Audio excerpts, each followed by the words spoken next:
Oke, assalamualaikum warahmatullahi wabarakatuh. Balik lagi dengan saya Rohman dari Alfa Propertindo.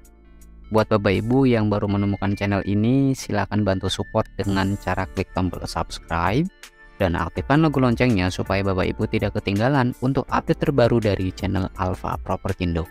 Baik, di kesempatan kali ini Bapak Ibu, seperti thumbnailnya, seperti judulnya, bagaimana cara membeli rumah tanpa riba dengan mudah. Oke, kita sebagai masyarakat muslim tentunya kita pengen punya rumah ya yang mungkin pengen dibeli tanpa riba dengan sistem KPR syariah. Nah, selain sesuai dengan ajaran Islam, ya metode ini juga dianggap lebih menguntungkan daripada KPR konvensional. Nah, dalam skema pembelian rumah bank konvensional, Bapak Ibu pasti sering mendengar tentang suku bunga. Nah, singkatnya suku bunga ini adalah imbal jasa atas pinjaman uang yang dikenakan perbankan kepada debiturnya atau nasabahnya. Nah, besaran suku bunga sendiri itu bermacam-macam ya Bapak Ibu, tergantung pada ketentuan pemerintah dan bank yang bersangkutan.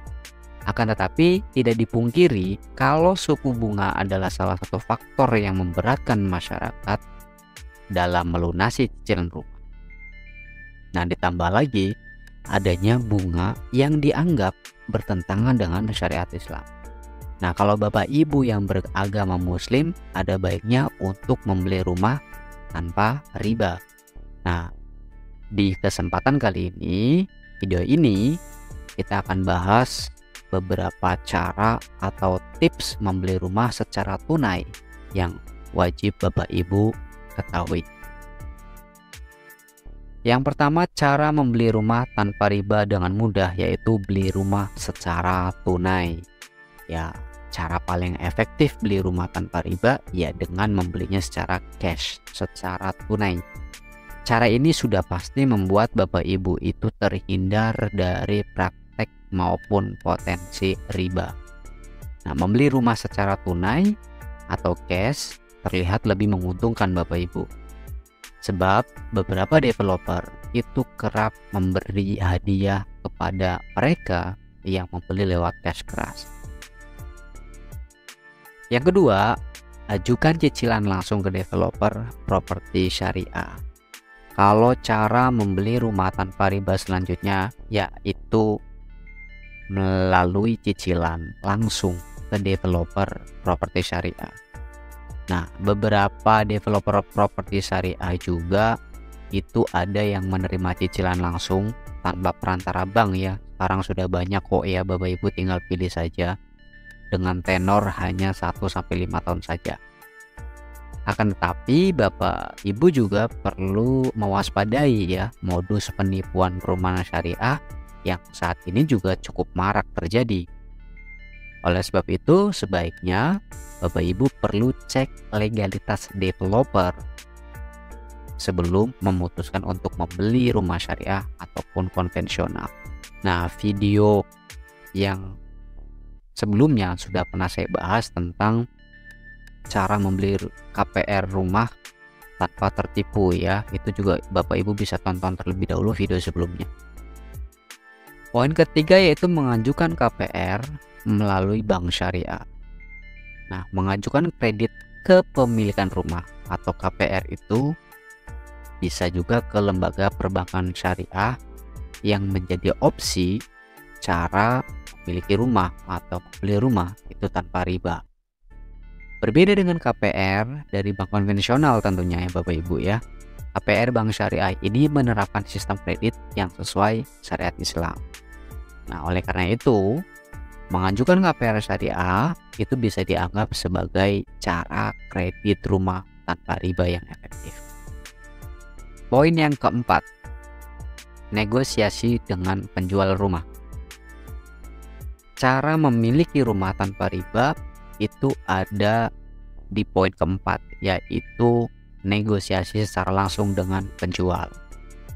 Cara ini sebenarnya cukup efektif Bapak Ibu, tetapi hanya bisa dilakukan jika membeli rumah bekas. Nah, sebab kalau beli rumah baru melalui developer itu harganya sedikit sulit untuk dinegosiasi ya. Berbeda dengan membeli rumah second atau bekas dengan perorangan. Nah, biasanya Bapak Ibu masih bisa negosiasi harga. Bahkan bisa mengajukan pembelian rumah dengan metode cicilan. Kalau penjual bersedia melepas rumah tersebut dengan skema pembayaran diangsur, lakukan proses jual beli rumah ya di hadapan notaris supaya lebih aman. Poin yang ke-6, pinjam uang kerabat atau keluarga. Kalau kebutuhan membeli rumah sudah sangat mendesak, Bapak Ibu bisa mengajukan pinjaman tanpa riba itu kepada kerabat atau keluarga atau saudara ya, yang tujuannya memang digunakan untuk membeli rumah. Pada prosesnya, Bapak Ibu akan membeli rumah secara tunai kepada pengembang lewat uang pinjaman tersebut. Selanjutnya, Bapak Ibu bisa mencicil hutang tersebut sampai lunas kepada kerabat atau keluarga atau saudara. Nah, ada baiknya silakan Bapak Ibu buat surat perjanjian hutang sebagai pengikat kesepakatan dan komitmen kedua belah pihak. Poin yang ke-6, berdoa dan banyak bersedekah. Nah, cara ini cukup unik. Nah, cara terakhir ini memang sudah seharusnya dilakukan, yaitu meminta kepada Yang Maha Kuasa. Dalam Islam, berdoa itu meminta sesuatu kepada Tuhan, hukumnya wajib. Selain doa, perbanyak juga sedekah, mengingat sedekah merupakan investasi yang sangat menjanjikan. Baik, itulah Bapak Ibu cara dan tips membeli rumah tanpa riba yang aman dan mudah, yang bisa Bapak Ibu pilih salah satu dari opsi yang sudah saya sampaikan. Dan mudah-mudahan dari video kali ini bisa bermanfaat untuk Bapak Ibu semuanya yang masih memiliki impian untuk membeli rumah tanpa riba. Sampai ketemu di video berikutnya, semoga bermanfaat. See you next time and bye-bye.